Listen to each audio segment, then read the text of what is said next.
kids, how are you? I hope that you will be fine and happy today. We will read this chapter 14, 3 questions. Okay, so let us start now this chapter, kids. The thought came to a certain king. एक बार राजा के दिमाग में अचानक एक विचार आया that he would never fail, कि उसे कोई फेल नहीं कर सकता if यदि he knew 3 things, यदि वह उसकी 3 चीजों के बारे में बता दे. 3 things were, ये 3 चीजें थी. What is the right time to begin something, किसी भी चीज को शुरू करने का सही समय क्या है. Which people should be listened to, और लोगों को कौन सी बात सुननी चाहिए. Number 3, what is the most important things for him to do, और सबसे ज्यादा महत्वपूर्ण क्या है जो वो पहले कर सके. ओके, ऐसे राजा के 3 प्रश्न थे. The king therefore sent message throughout his kingdom.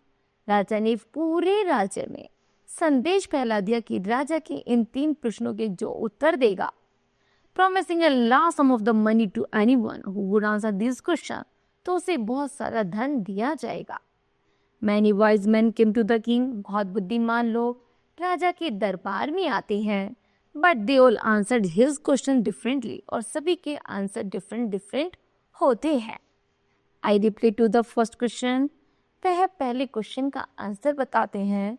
Some said the king, कुछ राजा से कहते हैं must prepare a timetable, उसके लिए आप टाइम टेबल तैयार कर लो. पहला प्रश्न था क्या कार्य करने का सही समय क्या है, तो उन्होंने कहा उसके लिए आप टाइम टेबल तैयार कर लो. And then follow it strictly, और उसको स्ट्रिक्टली फॉलो करो. ऑन इन दिस वे, और रास्ते में दे सेड, उन्होंने कहा could he do anything, everything at is proper time, और जो भी तुम कार्य करो वो सही समय पर करो. अदर सेड, दूसरे ने कहा दैट इज वाज इम्पॉसिबल, यह इम्पॉसिबल है. To decide in the advice the right time for the doing something, यदि राजा कुछ कर रहे हैं अलग से कार्य, तो उनका चार्ट फॉलो कैसे हो सकता है. The king should notice all that was going on, avoid foolish pleasure, सभी एक दूसरे के प्रश्न और उत्तर को फुलिश अर्थात मूर्खतापूर्ण बता रहे थे. एंड ऑलवेज डू, और कहा ऑलवेज डू, जो हमेशा करो what ever seems necessary at that time, जो हमेशा करो वो बिल्कुल समय पर करो, वही तुम्हारे लिए सबसे ज्यादा जरूरी है. Yet other said, दूसरे ने कहा the king needed a council of the wise man, लोग राजा को एक काउंसिलर की, बुद्धिमान काउंसिलर की जरूरत है. वुड हेल्प हिम, जो उनकी हेल्प कर सके. एट द प्रॉपर टाइम, और बिल्कुल सही समय पर. This was because one man would find it, लेकिन उनमें से कोई भी ऐसा नहीं था जो उन प्रश्नों के उत्तर बता सकता था. Impossible to decide correctly without help from others, उन्होंने निश्चय किया कि वह किसी अन्य लोगों से उसका उत्तर जानना चाहते हैं. The right time for every action, और वही तुम्हारा सही समय है जब तुम दूसरे की हेल्प करो. बट देन अदर साइड, दूसरे ने कहा there were some things which could be urgent, जो भी तुम्हारे पास आवश्यक कार्य हो पहले आप उसे करो. These things could not wait for the decision of the council, council की डिसीजन की हमें सलाह की इंतजार नहीं करना चाहिए, बल्कि जो तुम्हारी नीड है अर्जेंट है पहले उसको निपटा लेना चाहिए. In order to decide the right decide time for doing something, और वही सबसे सही समय तुम्हारे कार्य को करने का. It is necessary to look into the future, यदि सबसे ज़्यादा जरूरी है तुम अपने फ्यूचर को देखो. And only magician could do that, कोई जादूगर उस पर जादू करते तो the king therefore would have to go to magician, तो ये सब कुछ जादू से संभव हो पाएगा. As the answer to his questions, जैसे उन्होंने प्रश्न का आंसर मिला, वर सो डिफरेंट, सबके बहुत डिफरेंट थे. The king was not satisfied, उन उत्तरों से सुनकर राजा सेटिस्फाई नहीं हुआ. एंड गिव नो रिवॉर्ड, इसलिए उसने उन लोगों को कोई रिवॉर्ड नहीं दिया. Instead he decided to seek the advice of the certain हैंगलैंड, तभी उन्होंने निश्चय किया कि वह किसी अच्छे साधु संत से इसका उत्तर जानेंगे. Who was widely famous for his wisdom, उन्होंने कहा कि कौन है हमारे राज्य में जो सबसे ज्यादा बुद्धिमान साधु है. The hermit lived in a wood, एक साधु था जो जंगलों में रहता था. विच ही नेवर लेफ्ट, और वह कभी भी नहीं आता था. ही saw no one but simply people, वह किसी से नहीं मिलता था और साधारण जीवन जीता था. And so the king put on the ordinary cloth, इसलिए राजा ने एक साधारण से वस्त्र धारण किए before he reach the hermit हट, और जल्दी उस साधु की कुटिया तक पहुंच गया। The king left his horse, राजा घोड़े से उतरा, विद हिज बॉडीगार्ड को छोड़ा एंड वेंट ऑन अलोन, और इन सबको छोड़ते हुए राजा अकेले उस झोपड़ी तक अकेले गया। As the king came near the hermit house, जैसे ही राजा साधु की झोपड़ी के पास पहुंचा, ही saw the hermit digging the ground, उन्होंने देखा साधु जमीन को खोद रहा है इन फ्रंट ऑफ हिज हट, जो अपने घर के सामने की जमीन थी। ही greeted the king and continued digging, वह राजा से मिला और वापस से जमीन खोदने लग गया। The hermit was old and weak, वह साधु बहुत बूढ़ा और कमजोर था। एंड ही वर्क से भी वह कार्य में लगा हुआ था। ही ब्रीथेड हैवीली, उसकी सांस फूल रही थी। The king went up to the hermit, तब राजा उसके पास गया और कहा, I have come to you, मैं तुम्हारे लिए आया हूँ वाइस हर्मिट श्रीमान साधु, to ask you to answer 3 question, यदि तुम मेरे 3 प्रश्नों के उत्तर देते हो। How can I learn to do right things at the right time, मेरा पहला प्रश्न है कि कार्य को करने का सही समय क्या है। Who are the people I need most, कौन से लोगों की हेल्प करनी सबसे ज़्यादा ज़रूरी है। And what affairs are the most important, और सबसे ज़्यादा इम्पोर्टेंट क्या है। Hermit listen to the king, hermit ने राजा की बातें सुने, बट डिड नॉट स्पीक, लेकिन कुछ नहीं कहा। ही वेंट ऑन डिगिंग, और वापस से खुदाई करने लग गया। यू आर टायर्ड, तुम थक चुके हो, सेड द किंग, राजा ने कहा। That take me the spade and work in your place, चलो तुम्हारी जगह मैं काम करता हूँ, मुझे स्पेड फावड़ा दे दो, मैं इसकी खुदाई करता हूँ।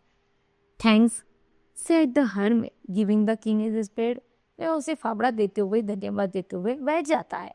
Then he sat down on the ground, जमीन पर ही। Then the king had dug 2 bits, लगभग राजा ने 2 बिट्स लगभग उसको जोत दिया था। He stopped and repeating his question, वह रुका, फिर से साधु से वही प्रश्न करने लगा। The hermit gave no answer, hermit ने कोई उत्तर नहीं दिया। But stood up, लेकिन जैसे वह खड़ा हुआ, stretching out his hand for the spade, और उन्होंने उसके हाथ से फावड़ा लिया और एंड सेड, और कहा, नाउ यू रेस्ट, अब तुम रेस्ट करो, लेट मी वर्क, अब मुझे कार्य करने दे। But the king did not give him the spade, लेकिन राजा उसे फावड़ा नहीं देना चाहता था। एंड कंटिन्यू टू डिग, और खोदने में लग गए।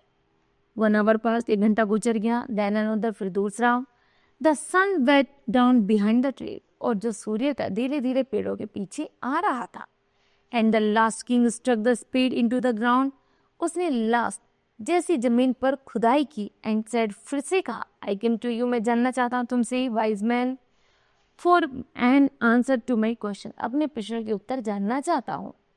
If you can give me no answer, यदि तुम मुझे कोई उत्तर नहीं देना चाहते, टेल मी, तो मुझे बता दो।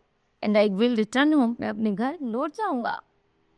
Here come someone running, said the hermit, hermit ने कहा, अरे देखो यहाँ कोई आ रहा है। द किंग टर्न राउंड, राजा ने पीछे मुड़कर देखा। And saw a beard man running toward him, तो उन्होंने एक घायल आदमी को अपनी तरफ आते हुए देखा। His hand were pressed against the stomach, उसने अपने हाथ को बहुत सख्ती से पकड़ा हुआ था। From which blood was flowing, और उसके पेट से खून बाहर निकल रहा था। When he reached the king, जैसे ही राजा उसके पास पहुंचा, he fell in a fall the ground, वह बेहोश होकर जमीन पर गिर पड़ा। The king and the hermit, राजा और साधु रिमूव द मैन क्लोथिंग, उन्होंने जल्दी से उसके कपड़े उतारे। And found a large wound in his stomach, और उसके पेट पर एक बड़ा सा घाव देखा। द किंग वॉश्ड, राजा ने इसे धोया, कवर किया और अपना हैंकी बांध दिया। But the blood would not stop. The king redressed the wound, राजा ने बहुत सारे प्रयास किए उस घाव को सही करने के। Until at last the bleeding stopped, और लास्ट में जाकर खून बहना बंद हो गया।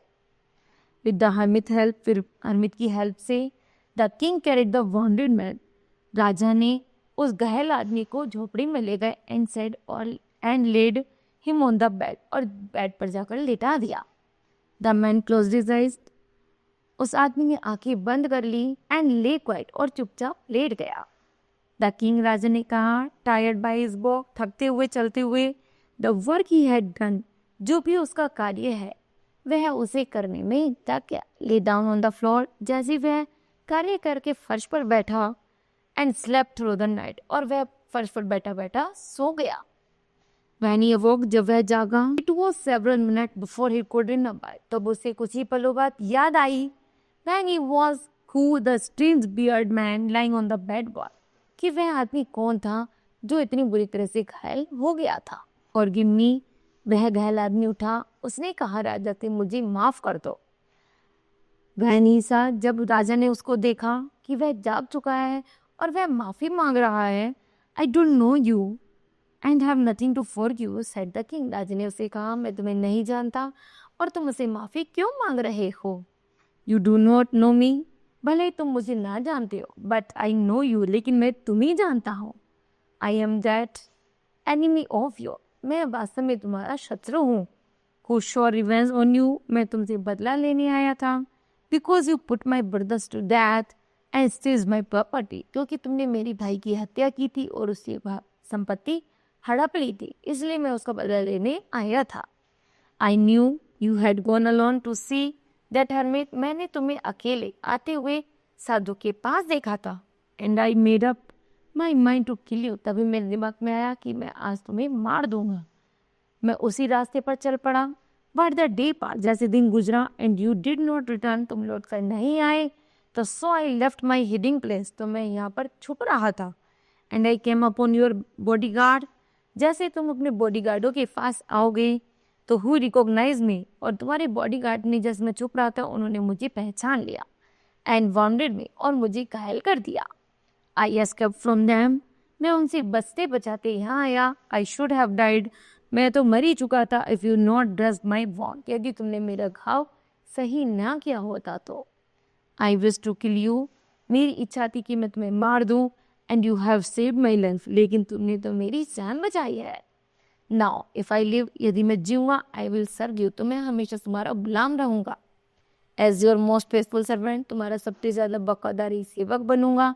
And will order my sons to do the same, और अपने बेटों को भी यही आज्ञा दूंगा कि तुम इन राजा के सेवक बन के रहो। और गिव में, मुझे माफ कर दो। The king was very happy, राजा बहुत खुश हुआ। टू हैव मेड पीस, बड़ी शांति के साथ। With his enemy so easily, अब वह शत्रु को भी गले लगा लेते हैं। And have to warn him over as a friend, अब उन्होंने शत्रुता छोड़कर अब वो मित्र बन गए हैं। गिविंग द वॉन्डेड मैन, उस घायल आदमी को छोड़ते हुए, the king went off to the hut, राजा जल्दी ही झोपड़ी से बाहर आता है। And look down for the hermit, और चारों तरफ हर्मित को देखता है। The hermit was on the knee, hermit sowing seeds in the beds, यहाँ तक कि वह उस जमीन पर घुटनों के सारे बैठे हुए बीज बो रहे थे। That had been dug deep before, जो जैसे वो पहले कर रहे थे। The king went to the hermit, राजा हर्मित के पास जाता है। एंड सेड, कहता है, फॉर द लास्ट टाइम, मैं अब अंतिम बार कोसता हूँ। I beg to your answer my answer wise man, हे बुद्धिमान हर्मित, तुम मेरे प्लीज प्रश्नों का उत्तर दे दीजिए। You have already been answered, मैं जानता हूँ तुम्हें मेरे प्रश्नों के उत्तर पता है। You have already been answered, संत कहता है राजा से, तुम तो पहले से इन प्रश्नों के उत्तर जानते हो। Bleeding down to the ground and looking up the king as he stood before it, राजा उनके साथ जमीन पर ही घुटनों के बल बैठ जाते हैं। However, he been answered, what do you mean? तुम क्या कहते हो कि मुझे उत्तर पता है? Do you not see? तुम देख नहीं पा रहे? Replied the hermit. hermit ने उत्तर दिया, If you had not pitied my weakness, तुम्हें मेरी कमजोरी पर यदि दया न आती तो, yesterday कल, you had not dug these beds for me, तो तुम मेरे लिए जमीन ना होते। You would have gone away, और यहाँ से चले जाते।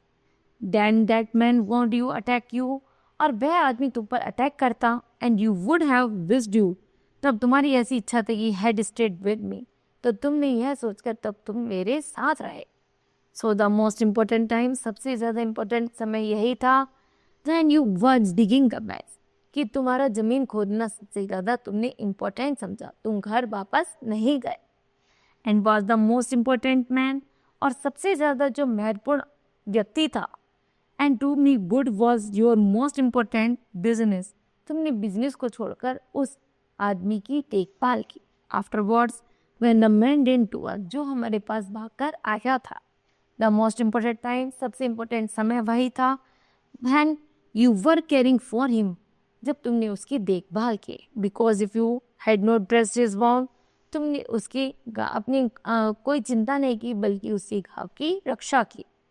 He would have died without having made peace with you. यदि वह मर जाता तो तुम शांति से ना रह पाते. So he was the most important man.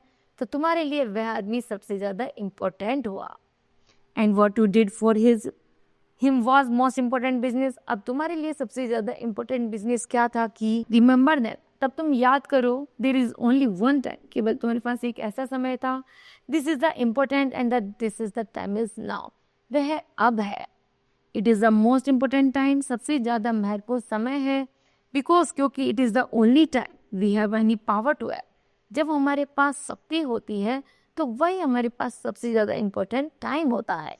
The most necessary person, सबसे ज़्यादा जो आवश्यक पर्सन है, is the person you are with at the particular moment. If no one knows, यदि कोई नहीं जानता will happen in the future में, the most important business is to do this person good because we were sent in to the world for this purpose alone. Okay? Now, kids, this chapter will be completed. I hope that you understood well. Thank you. Have a nice day.